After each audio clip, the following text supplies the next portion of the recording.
Well, will you look at this? What an absolutely unprecedented occurrence in the history of Tent Talks Tunes.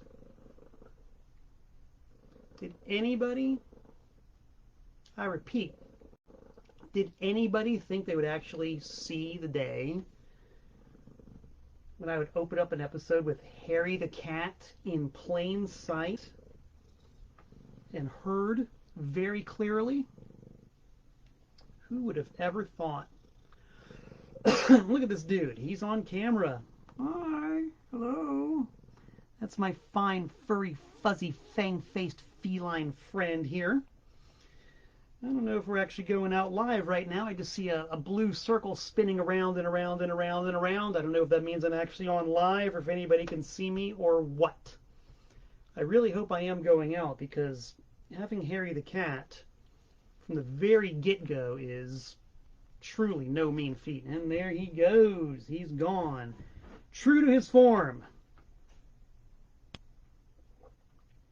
All right, I'm going to stick around for a minute or two here and see if anything's actually happening with this Verschluggener thing. There's an icon that says live, but there's a blue wheel that just keeps spinning around and around and around and not doing a damn thing. So I don't know what to make of this. I might have to log off and try again.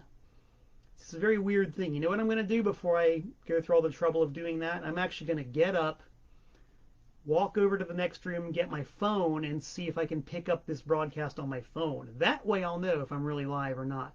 But then again, that's just a big old waste of time, because I can't see if you guys are tuned in or if you're reacting or whatnot. So, okay, I'm going to try again. I'm going to abort this broadcast. I'm going to restart. So don't. All right, here's the third time. Third fucking time that we're trying this. The first time you got Harry the Cat. The second time you got my address. And now it looks like we actually do have some success using a different browser. Okay, there we go. We're apparently live. That means all these great people like Murray Gell-Mann and Dennis Highland and James Pogo and everybody else who saw the previous two attempts to go on are now seeing me for real, in the flesh, in the real, in the raw, in the now, in the moment, in the soup, such as it were, here live on the dreaded Facebook. Yes, as Dennis says, I'm on again, third time. At least now I know I'm on, and I can actually interact with everybody and see your comments and see who's logged on and all the good stuff that makes Tent Talks Tunes as much fun as possible. I could certainly send this out into the ether without having any interactions with you folks. Not nearly as much fun. So we're going to do it this way. So yeah, excuse me, we saw the address. Malcolm Tent, P.O. Box 3626, Newtown, Connecticut, 06470, U.S. of A. Which means we're going to get right down to business. I'm going to have to ask you guys to excuse me a little bit. I've got this really annoying, dry, shallow cough. It's been with me for about a week now, and it's really weird. It's not getting any worse. It's not getting any better. It's just kind of right there under my sternum, and it's very annoying. But I'm not going to be stopped. I refuse to stop. When I was on last week, I had thrown my shoulder out so badly I couldn't reach out to anything or pick anything up. The shoulder's okay now. The annoying cough has taken its place. Whatever. Timothy Welsh, you wondered what was up? That's kind of what's up right now. And here's more. So yes, you saw the mailing address. That means we're going to check the mailbox. And the mailbox was quite bereft this week. I'm grateful for anything I get. But I will just mention, I only got one thing in the mail this week, and that's from my pal Jonas in Sweden, who's got a very fun, excuse me, there it goes again, a very fun, quirky, wacky, lo-fi, homemade DIY cassette, and it's in Swedish. I'm going to butcher this pronunciation so badly it's going to be tragic. More tragic than the cough under my sternum right now. Jorhavande Geolog. And the name of it is in English. It's called unisex lasagna. I mean, come on now. Who doesn't love the idea of a unisex lasagna? I was playing it. I like it. It's a lot of fun.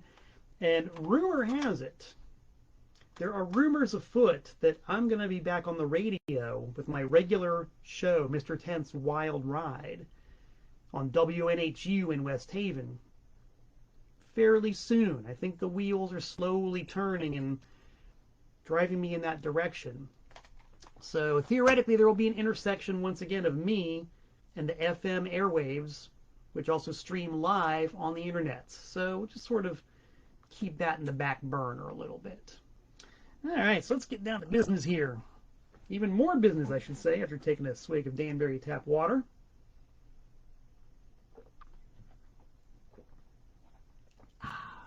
Today's program is extremely random. It is about as random as you're ever going to get here on Tent Talks Tunes. I was recently in the great state of North Carolina to play some shows with the almighty ANTiSEEN. And so while I was down there, I was tending not only to band business, but also fanboy business and record business. And it ended up with a great big stack of swag, which is here to my right. And we're going to talk about it because one of the great joys in life is looking for records at record stores. Oh my God. Any excuse I can take to do some of that, I'm going to do. So I did a lot of that while I was in North Carolina. There's also a lot of exciting business to take care of, including this one right here. Right here. This has got me all the Twitter. This has got the internet burning up. The switchboards are jammed over at PayPal because of this, but oddly enough, we still have some left. Whoops, that's not it. That's the mock-up. I'm showing you guys the Malcolm Tent Power Duo featuring David Kendrick record. That's the mock-up version of the product in question, which is, look at that, ANTiSEEN. This ain't no sinking ship. And what's it going to be? I'll tell you what it's going to be. It's going to be the same thing that this record is. It's going to be a completely transparent, square, hand-lathed, monophonic record in an edition of 50 copies. That's 48, 49, 50, 50, and that's it. 50, one and done. Square, excuse me again, guys. Square. Each one of these is individually made by hand by a genuine craftsman in the great Tennessee state. Cover design conceived by Jeff Clayton, executed by Phil Keller, ANTiSEEN's graphic artist. What we have on this record are 4 songs. 4. Sod, Let the Working Man Rest a Little Bit, Masters of the Sky, and What's in It for Me, recorded live in a very exclusive setting, an ANTiSEEN rehearsal from December of 2019. And you people are very, very fortunate to get this fly-on-the-wall view of ANTiSEEN practicing. Because normally an ANTiSEEN practice is a closed shop. We do not like having people hanging around and just watching while we get down to business. So the overwhelming majority of human beings on this planet don't know what it's like when the boys from Brutalsville get together and jam. As is the case with many bands, sometimes it's good, sometimes it's bad. I mean, it's a rehearsal. But when it's good, it's, I will go out and say it can be as good as a full-blown gig.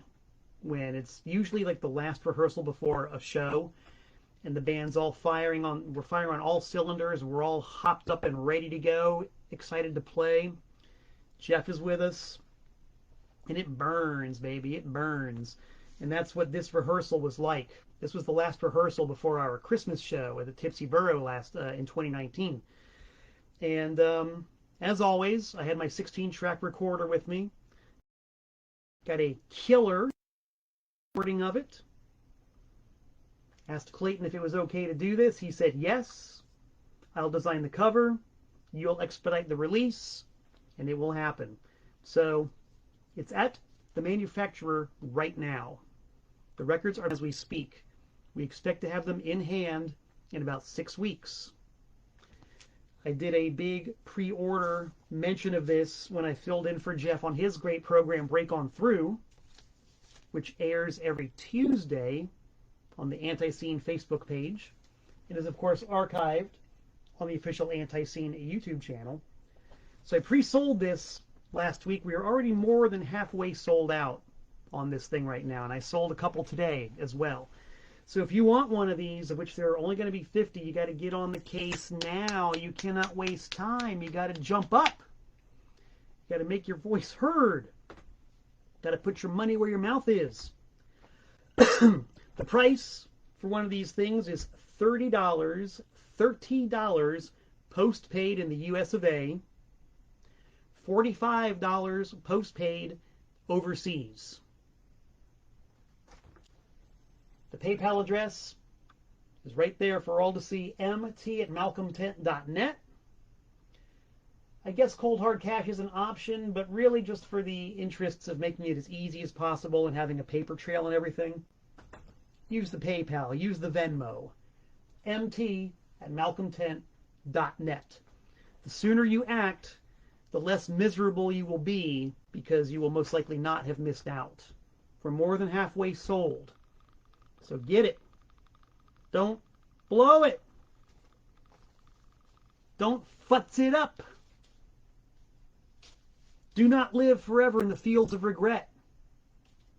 Make it happen. I'll talk about it a little bit more before I sign off. Got another very exciting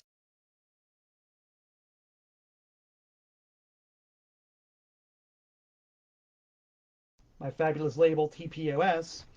TPOS number 242.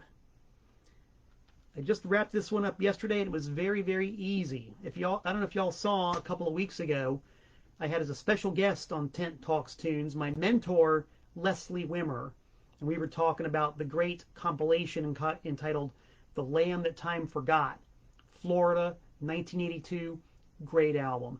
And a lot of old friends of mine and people I haven't spoken to in a long time tuned in, and I reconnected with a few of them, which was great. And one of the people I reconnected with was a guy named Mike Lesser. Mike was the lead singer of a band that was very influential to me, the Gay Cowboys and Bondage. In my mind, the Gay Cowboys and Bondage were the band that my group, which was called Broken Talent, we, in my mind, were trying to be as good as the Gay Cowboys and Bondage. To me, they set the bar in terms of the way a band could be really funny, really hyperactive, and really good musicians. These guys were tight. They were hilarious. Their songs are a hoot and a holler. They also released the first ever cassette album that I had ever come across in 1983, and that was a real eye-opener. You know, that a band of this caliber, the Gay Cowboys and Bondage, could make an album and release it on a populist DIY format such as cassette. That was a mind blower to me, and that really set TPOS on a path which continues to this very day. You know, 38 years later, the vast majority of releases on my label are cassette. I've done plenty of vinyl and books and stuff like that, but cassette, love cassettes, love it. So, excuse me, the circle has come right back to the very beginning when I reached out to Mike and said, Mike, would it be okay with you if I released your demo, the one that blew my mind when I was a kid, even more of a kid than I am now, the We're Not Gay, but the Music Is demo? Could I re-release this on cassette? He said, sure, go ahead. Just like that. So I am dead chuffed. If you're interested at all in 1980s punk rock / hardcore and or the Florida scene and or just bands who I think are really, really awesome, keep an eye out for this TPOS number 242, the reissue on cassette of the Gay Cowboys and Bondage. We're Not Gay, but the Music Is. I am extremely happy about this. Thank you, Mike. And also Eddie Nothing and Rapidus Gangrene and the late Pete Moss for being such a great band and for allowing something like that to happen. A toast to the Gay Cowboys and Bondage. Utterly silly, utterly influential.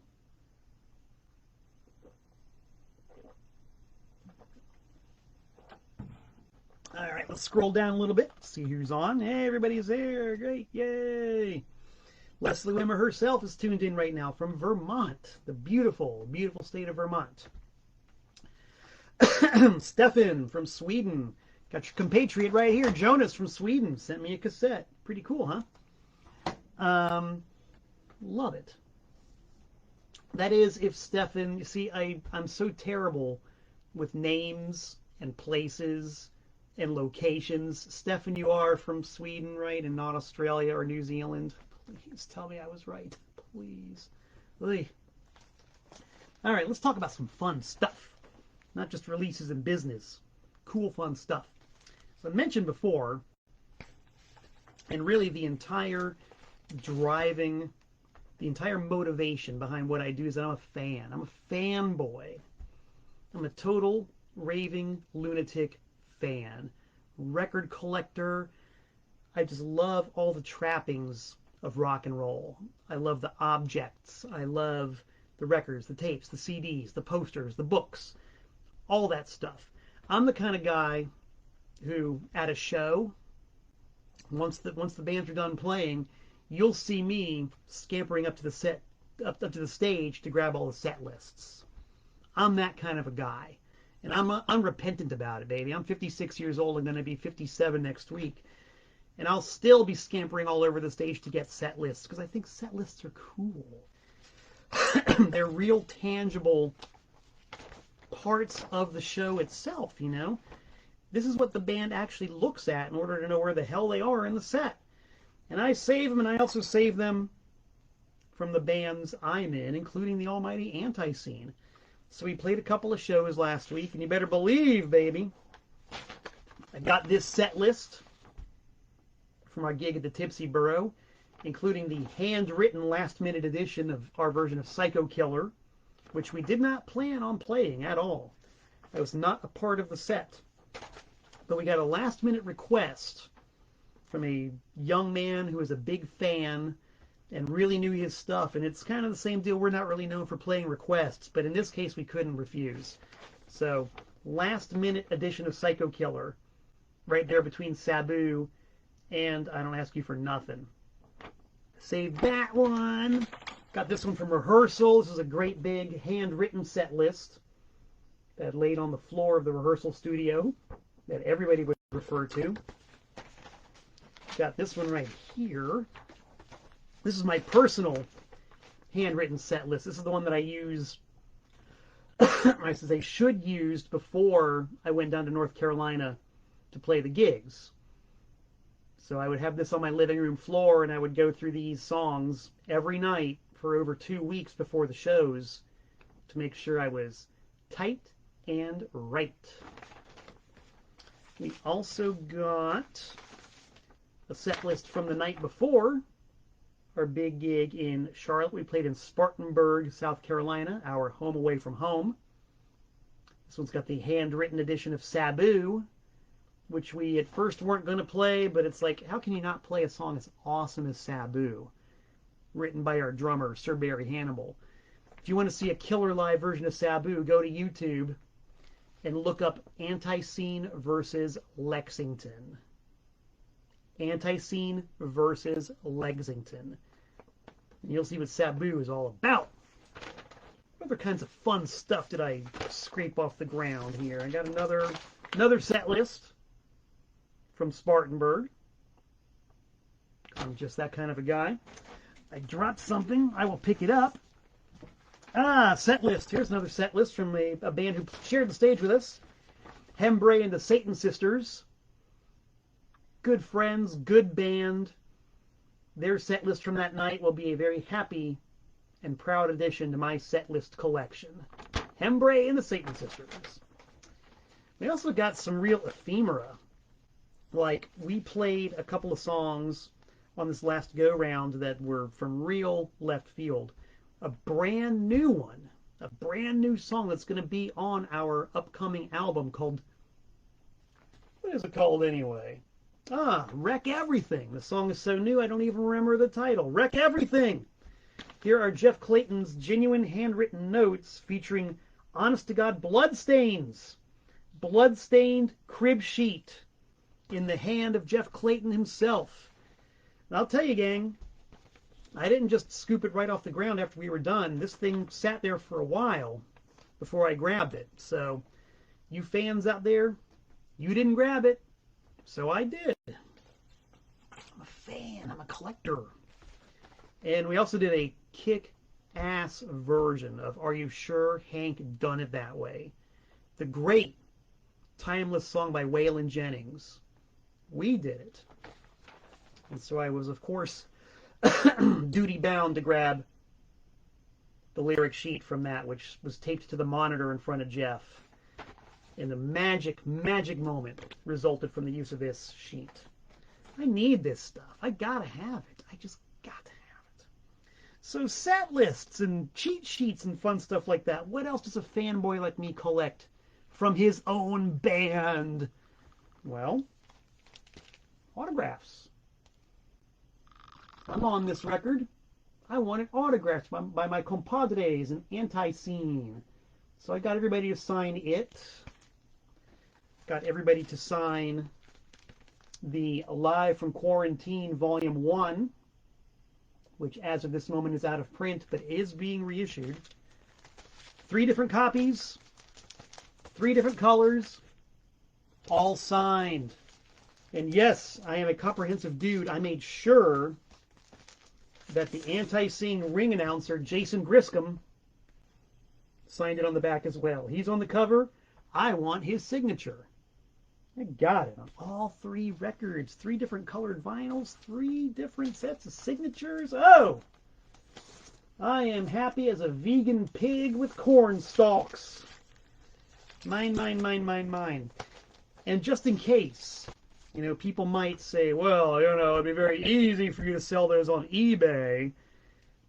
All I can say is if you go on eBay and you see one of these records that's got my name tag on it, property of Malcolm Tent, you will know that I'm either completely, utterly bankrupt. See that? Property of. If you see one of these, you know that I'm either completely bankrupt or I'm dead. I have either reached the absolute trough of complete, hopeless despair to where I've had to sell my personalized records, or I'm dead. Also got, since this is a split with our good friends with Before I Hang, I got Walt from Before I Hang. He not only signed it, he stubbed a cigar out on his own face. I love those personal touches. And I can't wait till we share the stage with these guys again so I can get the rest of the signatures. Pretty sure this record is sold out as well. Dennis from Jackhammer Records, could you tune in, chime in, and let us know if this record is sold out? I think it's pretty close if it isn't. You guys need to get one of these. This is a really, really good record. And Jackhammer is a really, really good label. There's another artifact I came home with. And this falls under the category also of upcoming projects. I've been working on this project now for over a year in conjunction with P.P. Duvet, who is my bandmate in not only They Hate Us, but also the Bloody Apostles. I've been working on a project called Ghosts of the Allen Family. And the name of it is going to be In the Wake of Jesus Christ. And what I've done, and I think I've done fairly successfully so far, is I've reached out to everybody I can think of who either knew Gigi personally, or played music with him, or worked with him in some legitimate capacity. I've reached out and contacted many of those folks, and I've gotten all of them to either compose a piece of music or recite some of Gigi's unpublished lyrics and poetry. And the penultimate piece of the puzzle was to get Jeff Clayton, who knew Gigi very well and was also lead singer of the Murder Junkies, to get Jeff Clayton to read this piece of poetry that Gigi wrote but never put on a record at all. So Jeff read it. It came out great. And Jeff knows how to make we, the fanboys, very happy. I was not expecting him to sign this and date it, but he did. So that's what we call service. So not only did I get this great one-of-a-kind souvenir of this project, which I'm very excited about and very happy to be facilitating, but Jeff signed it. That's really cool. So that's something else to keep an eye open for, you guys. The Ghosts of the Allen Family in the Wake of Jesus Christ. Oh, what else did I get signed? Oh my God. How many of you people out there know about Uncle Goddamn? Uncle Goddamn is one of those things, either you know about it or you don't. Either you get it or you don't. Uncle Goddamn. Oh boy. I was very happy. And once again, my absolute worthlessness with names. There we go. Dale Elmore, the guy who actually filmed and released the Uncle Goddamn tapes. Dale Elmore himself came to our show in Spartanburg and gifted me with an honest-to-God Uncle Goddamn DVD, which he himself was kind enough to autograph. This kind of stuff makes my day. Tink Tink says, I got a nice shirt. Yes, Vinyl Conflict. Great record store in Richmond, Virginia. I don't mind giving them a shout out or a hype. Bobby, if you're out there and you see this, you know that I support Vinyl Conflict, one of my favorite record stores. Don't think there's one time I've ever walked out of Vinyl Conflict empty-handed. That should tell you something. Let's see who else is tuned in there. Yeah, me.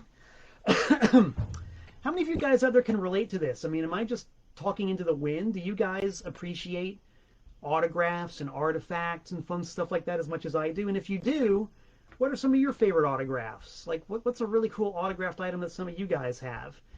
Tell us about it, or post a picture or something. I want to know. I love this kind of stuff. I love doing this sort of show and tell.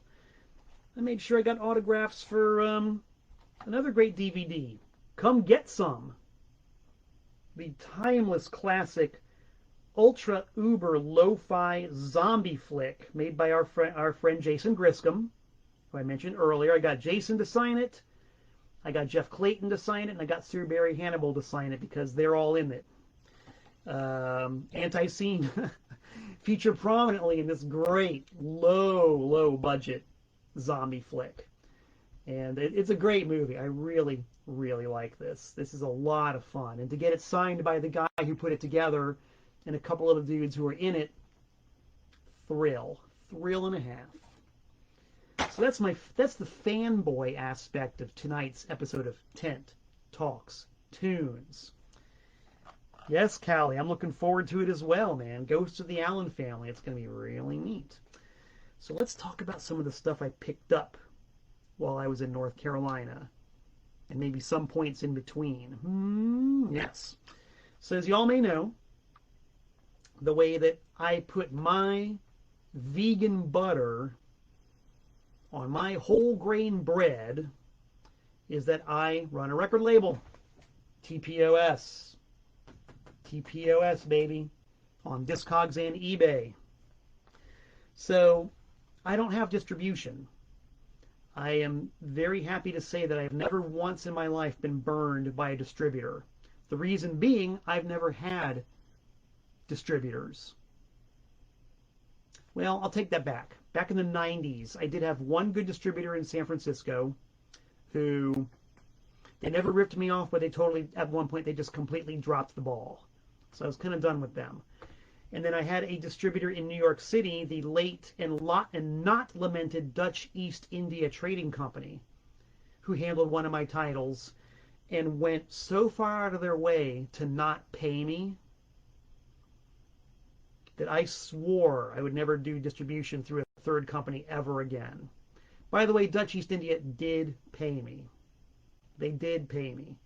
I had to work those motherfuckers, though, to get my money. And I said, you know what? It ain't worth it. Not worth it. I'm not doing distribution ever again. So how do I distribute my product? product. Don't you just love that word, product? How do I get my stuff out there? Well, I'll tell you.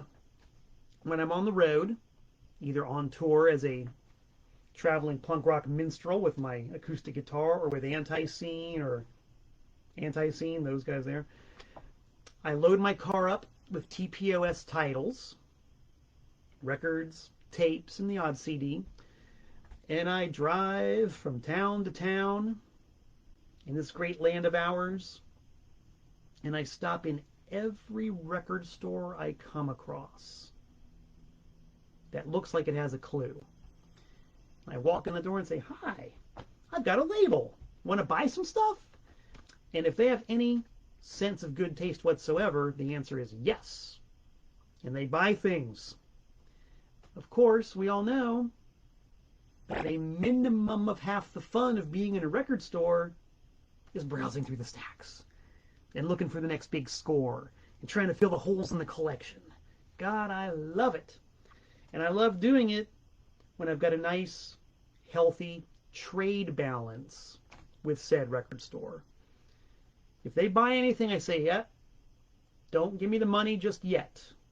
Because if you put that money in my pocket, I'm out of here. Hold the money for a minute. Let me just see if there's anything I want from your bins." And then I will look through the bins. And, I'm a man who has almost everything, but I don't have everything. So it's always a pleasure to find little bits and bobs to fill the gaps in my collection, such as this one. Alberto y los Trios Paranoias, the Snuff Rock EP. From 1978, I believe. Total punk rock parody. Absolute spoof on punk rock. It came out on the Stiff label. This record is hilarious. It's not particularly rare. It was never one that I even was really looking for actively, but I found it for $3 at a shop in North Carolina. How could I not?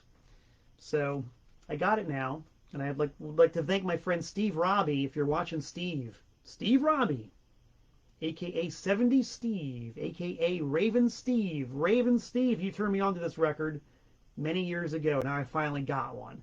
So thank you for that. Here's a fun record. Los Microwaves, Radio Heart. This is some real prime new wave, kids. I mean, real authentic 1981 New York City new wave. It's very funny because the first time I ever visited New York City, I stayed with my friend Nancy, and she was roommates with one of the women in Los Microwaves. So what I remember from my first visit to New York City in 1985 was staying with Nancy in this tiny itty-bitty little Lower East Side apartment with boxes and boxes and boxes of these records just stashed everywhere, on the shelves, on the floor, in the closet.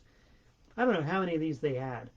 And, at the time, being really young and callow, I thought, well, if they got these many records and no one's buying them, they can't possibly be any good. I was wrong. This record's great. All the records by Los Microwaves are great. I suggest you track them down. They're really good. And if you guys want to get this very record from me, this copy is for sale because I did something that I really try not to do, but I did it. I bought this record, brought it home, played it, and I said, this sounds very familiar. I've heard this before. So yeah, I went into the 7-inch box, looked under L, and sure enough, I had one already. So, okay, cool. My loss could be your gain. I've got a duplicate copy of Los Microwaves Radio Heart. If you love new wave, check this record out. If you want to buy it from me, contact me. $10 plus shipping. I think it's $10 well spent. The only reason I'm selling it is because I got one already. You can have this one if you want it. What else did I find? Oh boy. Now you guys know. There's that cough again.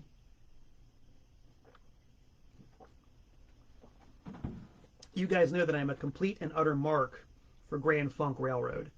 And Grand Funk has gotten a lot of airtime here on Tent. Talks tunes. And the self-styled Swain-Gali of Grand Funk Railroad, a guy named Terry Knight, he got an entire episode of Tent Talks Tunes devoted to him a few weeks ago, which you can see on my YouTube channel, also on my Facebook page. Subscribe to my YouTube channel so you can see all these great past episodes of Tent Talks Tunes and other high quality content. So, big mark for Grand Funk, big mark for Terry Knight. So I'm flipping through the bins, and imagine my surprise when I came up with not one, but two 45 RPM records by the Bossmen. Now, if you know anything about Michigan rock and roll, you know that the Bossmen were the band of a guy named Dick Wagner. And even if you don't know Michigan rock and roll, and you like your 70s rock, the name Dick Wagner should be right up there in the forefront of your mind. Ace guitar player, choice songwriter. He has worked with everybody from Grand Funk alumni to Alice Cooper to Lou Reed, and who even knows who else in between. And Dick Wagner got his start with his first ever band, the Bossmen. And you can see these records are on the Lucky 11 label.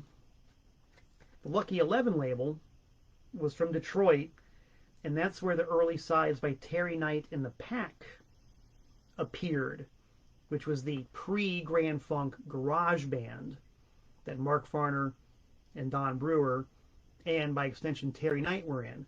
So I always look for stuff for the Lucky 11 label because I'm very fond of Michigan garage rock. I'm very fond of Michigan in general. I've played Michigan an awful lot in my career as a solo acoustic punk rock guy and also as the bass player for Ultra Bunny. We've done a lot of great shows in Michigan. So I've really grown to love the state and love the people and appreciate the history that Michigan plays in rock and roll. So when I saw these sides by the Bossmen, I had to grab them. I've never seen these before in my life, ever. First time ever I've seen these sides by the Bossmen. And was, of course, doubly intrigued when I saw that this one right here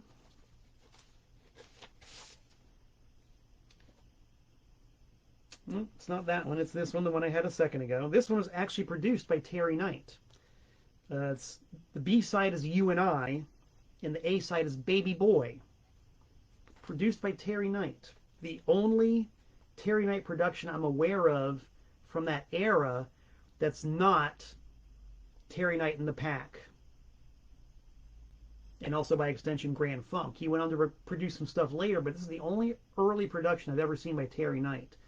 So Terry Knight and Dick Wagner, potent combination. Got some good sides here. And since I had that trade balance at Noble Records in North Carolina, I had to do it. Glad I did. Did I mention already before that I am not only the bass player for ANTiSEEN, but a giant fan? So when I was in Sorry State Records in Raleigh, North Carolina, you better believe that when I saw they had this copy of Dear Abby in the bin at a very reasonable $5, of course I scooped it up. I didn't have it. Didn't have it before. Now I have it. Yay! All right, let's find some other cool stuff I've got. I'm also at Sorry State Records. Actually, a few things that I got from Sorry State. I don't view this as a commercial. This is just stating the facts. You know, if it's a good record store and I really like it and I find some stuff there, I'm not afraid or ashamed to mention the name of the record store. So Sorry State Records, I found some really cool stuff. I found this very odd compilation. A Starlight Date with Richard Marsh. And at first I was going to just glance over it because it looks like a sort of corny doo-wop record. But then I saw that it was Sky Saxon Presents. And I remembered, before Sky Saxon was Sky Saxon, he was Richard Marsh. Also Dick Marsh, and also Little Richie Marsh. So somebody compiled a bunch of his early, pre-Sky Saxon and the Seeds sides. What a mouthful that was. And to be honest, a lot of it's really corny. There's like 12 tracks on here, and like 2 of them are kind of decent, and a couple of them are kind of interesting. It's real corny stuff, but it's interesting because it shows what the state of rock and roll was after the first wave. Like after Elvis and Chuck Berry and Buddy Holly and Richie Valens, and before the Beatles. There's this real kind of netherworld between the original 50s rock and rollers and the Beatles. Guys like Richie Marsh, who were cutting sides in the late 50s and early 60s, to my ear, it sounds like they really wanted to rock, but were probably not allowed to by the record companies they recorded for, or maybe just didn't have the idea of how to do it. You know, Ronnie James Dio cut a bunch of sides from that time period as well, late 50s, early 60s. And you listen to him and you kind of think that this guy really does want to rock, but he just doesn't have the direction. And I think that's why the Beatles, you know, whether you like them or not, and most people I know do like them, you cannot deny that the Beatles opened those doors.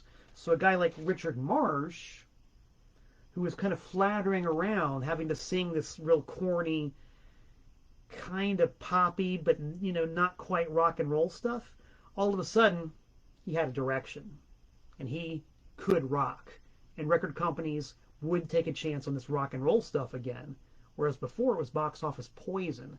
So this is not the kind of record I would really go around and listen to an awful lot. But as an historical document, it's pretty cool. It really illustrates a lost period in rock and roll, and it's Sky Saxon before he was Sky Saxon. Pretty neat. Love that kind of stuff. Let's see, we got some comments here. Oh, yes. Yes. We'll be talking about that in a minute.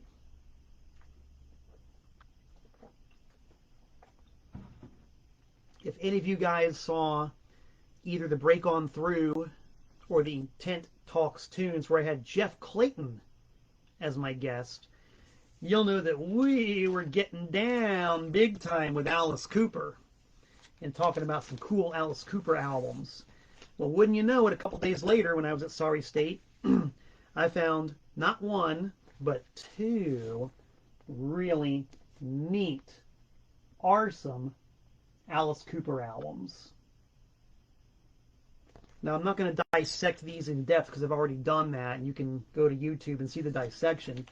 But let's just say that I was very, very happy to find this, and I didn't have one of these before. I've got the white label promo of this motherfucker, but I never actually had the first pressing, yellow label, straight version of Alice Cooper Pretties for You. This record's not in great shape. It's definitely been around the block a few times, but it does play, and the price was right. And I had a trade balance. So I am now, finally, after many years of looking, the proud owner of a yellow label first pressing copy of Pretties for You by Alice Cooper, which I will just say is one of the most bizarre, explosive albums you will ever hear in your life. If you think you know what Alice Cooper sounds like, check this out. I promise you, if you've never heard it before, you're in for an experience. And in this one, okay, yeah, I know, I already had a copy in my personal collection, but this was a copy that's in kind of lesser condition. The seams are split, the record's a little bit beat. So what I'm going to do is keep this lesser condition copy of the first censored version of Love It to Death.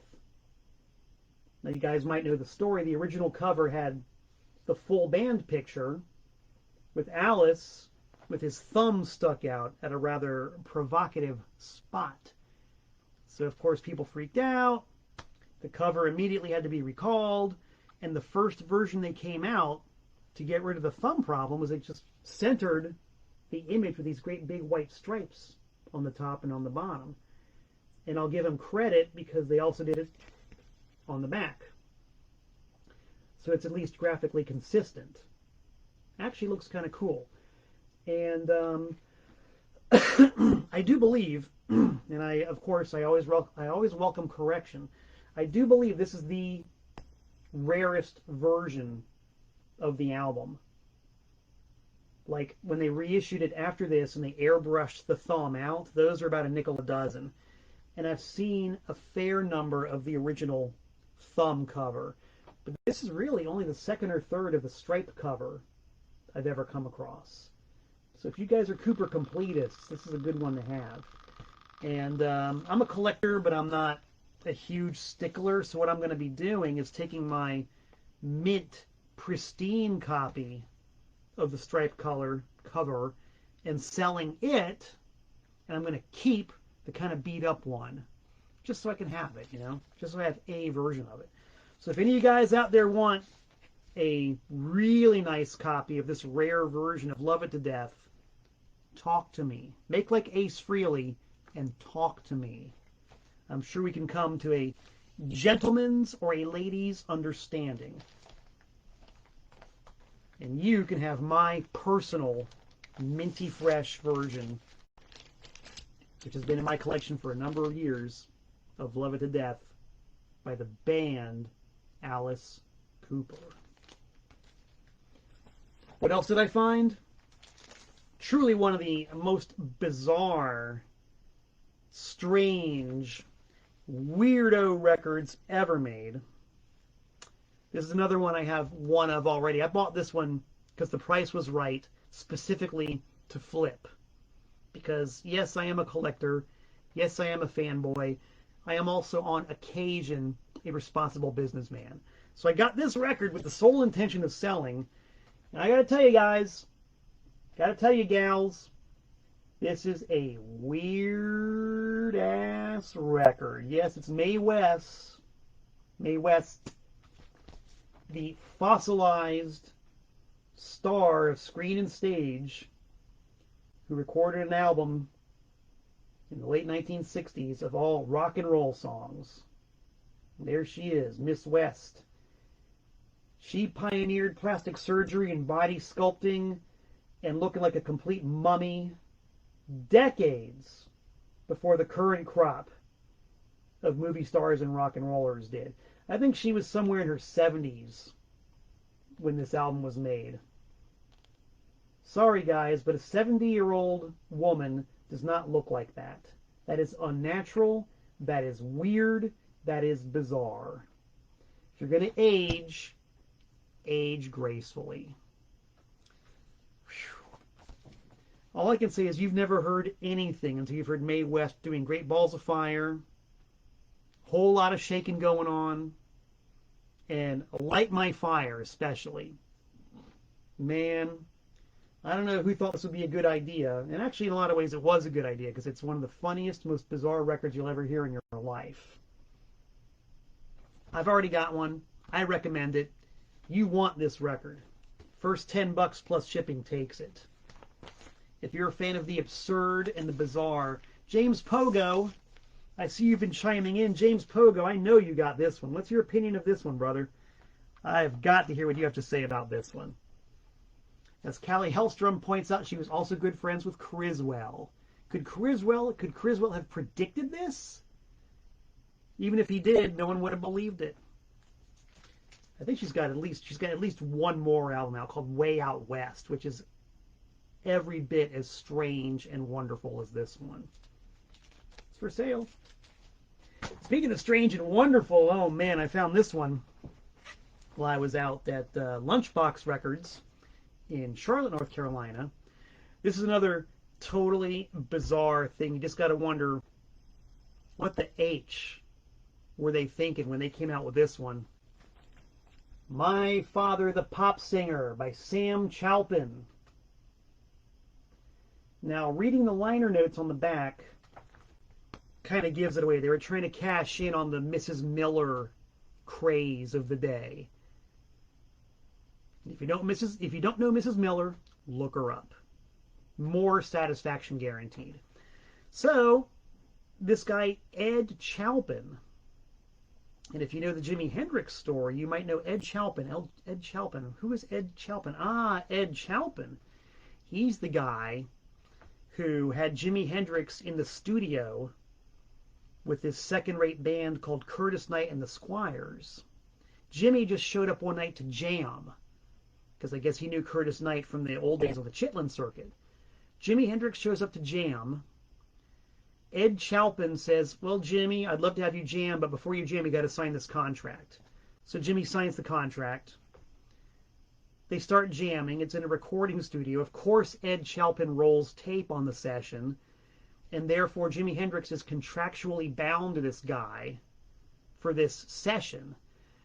And not only that, Hendrix went back and did it again. He showed up to jam with Curtis Knight a second time, and Chalpin said, if you want to jam, you got to sign. So Jimmy signed, and it led to decades and decades of legal hassles and wrangling. A book unto itself, this particular story. Well, old Ed Chalpin was not above exploiting his own father, his elderly father, and putting him in the studio to make him sing rock and roll songs such as Leader of the Pack, I Can't Get No Satisfaction, I Want to Hold Your Hand, and an indescribable version of the Batman theme. It's actually really kind of tragic because Sam Chalpin really doesn't sound like he knows what the hell he's doing. It sounds like he might have been forced into the studio to sing this stuff, which I would not put past Ed Chalpin. Of course, Ed Chalpin's no longer with us, so he can't. I refuse to be stopped. I have had one hell of a time trying to get this week's episode of Tent Talks Tunes up and running. It's been nothing but constant server failures here. I don't know. Must be some atmospheric difficulties over Danbury. Maybe we've got sunspots. Maybe the ozone layer is vanishing. I don't know. But I'm back. I was talking about Sam Chalpin a second ago, and I'm still talking about Sam Chalpin. Let's see if I can continue to talk about Sam Chalpin. I'm going to try. I'm really, really, really going to try.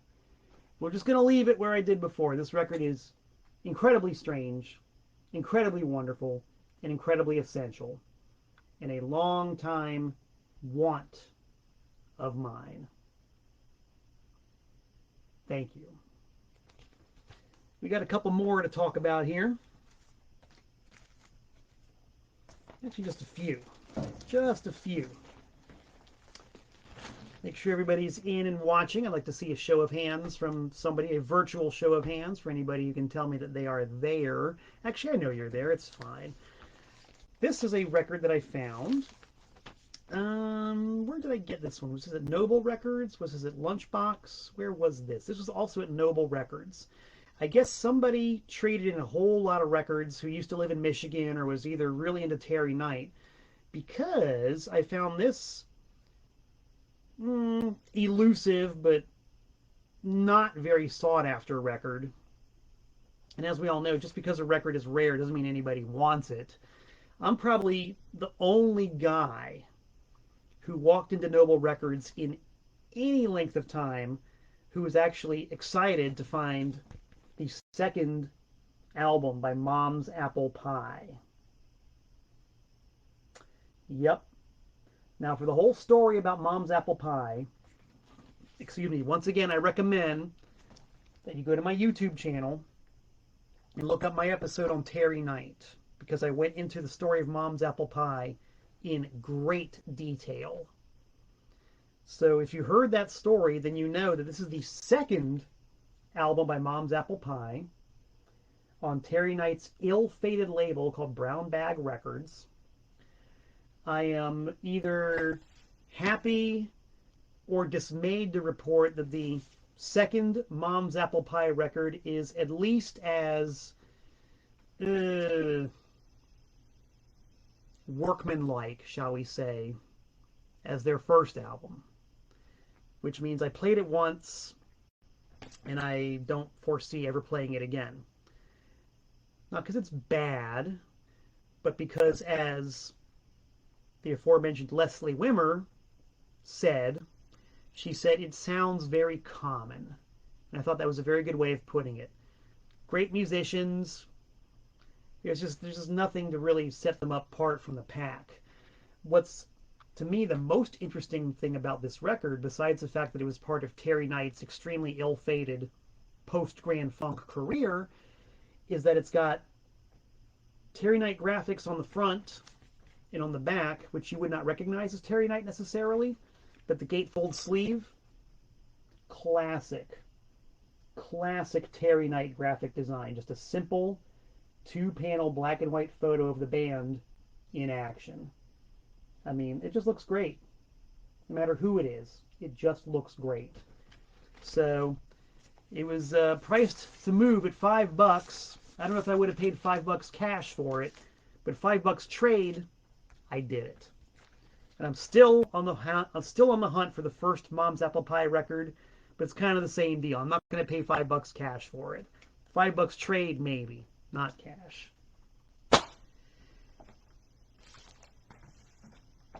Okay, I'll talk about both of them. I'm almost done here. Excuse me. I was visiting with my good friend Michael Pilmer in Raleigh. Michael is currently on the road with Devo, who are on tour. And Michael used to have a band called Crapper Keeper. And it turns out that old Crapper Keeper, are they on this one? Actually, I take that back. Crapper Keeper is not on this record, but Michael Pilmer was also in Thor's band. That's Thor, the Rock Warrior. And Thor has a track on this compilation, 13 Bands Who Think You're Gay. This was the brainchild of Seth Putnam from the band formerly known as AC. Oh, actually, I take it back. Crapper Keeper is on the album, as is Thor. So Michael Pilmer's on this band, I believe, twice. And, yes, Seth Putnam put this together. For those of you who don't know Seth Putnam or his band, AC, Seth Putnam had a willfully juvenile sense of humor. He probably wrote 100, maybe 200 songs with titles like Al Qaeda is gay, or the Democratic Party is gay. You know, that was just his catch-all phrase for just total, utter ridiculousness. So, of course, he was going to release a compilation album entitled 13 Bands Who Think You're Gay. And you can't get this record on Discogs now because of copyright issues. Apparently the young person on the front cover took umbrage to having their image used. I can't blame them. I would want to have permission. You know, I'd want them to at least ask permission. Duh. There might have been issues on the back with the Michael Jackson image. But it's a great record. I mean, not only... See, Tink Tink's got the idea. Seth Putnam is gay. He's also dead. Can you be gay and dead at the same time? I'm sure Seth Putnam can. He's mastered the art. I mean, it's got some great bands on this, man. The aforementioned AC. Kill Slug is on here. I Hate God are on here. Nasty Disaster. Nunslaughter. Thor. Siege. Best band name ever. Angry Hate. I mean, you can't take it seriously. Although some of the bands on here are very serious. Great album. And so Michael Pilmer and I sort of have this kind of open trade agreement. I bring him stuff. He hooks me up with stuff. Very happy to get this one. 13 Bands Who Think You're Gay. I will also mention, too, that this kind of borrows, I think, a little bit from Fear, the band Fear. They had this shtick, you know, where they were always, you know, talking about how gay everything was. I read this really cool interview with Lee Ving where he said, you know what? The whole reason I got interested in punk rock was because I heard of this punk rock thing, and I thought it'd be really funny to see just how open-minded and progressive these punks were. So he put together this band Fear, who would then go on stage and do the whole routine. Ah, we're from Frisco, and, you know, homosexual, just to see how the open-minded, progressive punk rockers would react. And he said, you know what happened when we did our thing? He said those open-minded punk rockers they reacted just like frat boys would. They couldn't handle it. And that was the whole point. And I gained a lot of respect for Lee Ving for that, you know? I mean, he pushed the right buttons in all the right ways. And of course, everybody took it wrong. Like everybody completely misconstrued it, whether they were reacting violently or whether they were genuinely offended. They didn't get it. They didn't get the shtick. And I think that old Seth Putnam was kind of doing the same thing, you know? Kind of think so. Just a very willfully lowbrow version of the same shtick. So Seth Putnam, wherever you are, salute. You're dead and you're gay. And the last record I'm going to talk about right now, scrolling down to see comments and stuff. As Eric Peterson says, the only thing we have to fear is Fear, the band. Well said. When I got back to Connecticut, I was really hot and bothered and totally in action and just wanted to hit another record store before I settled in for the season. So I visited my good pals Red Scroll Records in Wallingford with a big box of TPOS distro. They bought a lot of stuff, and my eye was immediately drawn to a record they had up on the wall. A genuine work of art.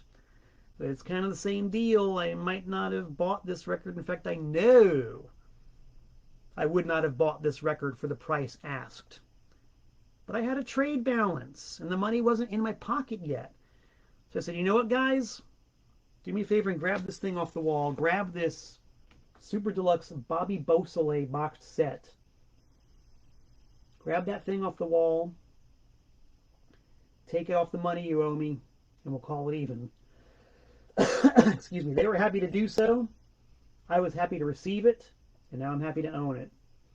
This is a hell of a record. 4 albums, 4 different colors of vinyl, with some really astonishing, beautifully written and played music for the soundtrack of the movie Lucifer Rising. This is a valid, I'm telling you right now, kids, a valid piece of music. Valid composition, valid performance. It's good. Even without the incredible twisted backstory of Bobby Beausoleil and the bands that play on this record, even without all that, the music is great. And I've listened to it a couple times, all 4 records, and I've enjoyed it very much. So that might be my favorite score out of everything I got on this recent trip. So pretty cool stuff, kids. Pretty cool. And I'm glad to be able to share this with you guys as we geek out and freak out over records and fun stuff. Just going to mention one last time, got to get in the last plug for this episode of the upcoming release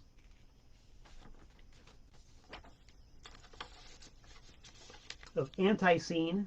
This Ain't No Sinking Ship. Hand-lathed, monophonic, square, transparent record in an edition of 50 copies, available only directly through myself.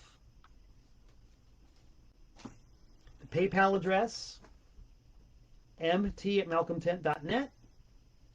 They are $30 each postpaid in the US, $45 each postpaid overseas. So get on it. We're already more than half sold out. And once they're done, excuse me, they're done. So if you're the ANTiSEEN completist, kind of like I am, you shall want one of these. Square, transparent, hand-lathed record in an edition of 50. That's 50. That's it. I want to thank you guys for tuning in and listening to me yap and rap about records and stuff. Again, I invite you, check out the ANTiSEEN official YouTube channel, subscribe to it. Go to my YouTube channel, subscribe to it. Look for me on Facebook, Instagram, on the concert stage, and wherever else the elite meet to greet to talk about records, and as Quincy Jones would say, stuff like that. I intend to be back in about 167 hours. So until we meet again, this is Malcolm Tent saying so long from the Nutmeg State.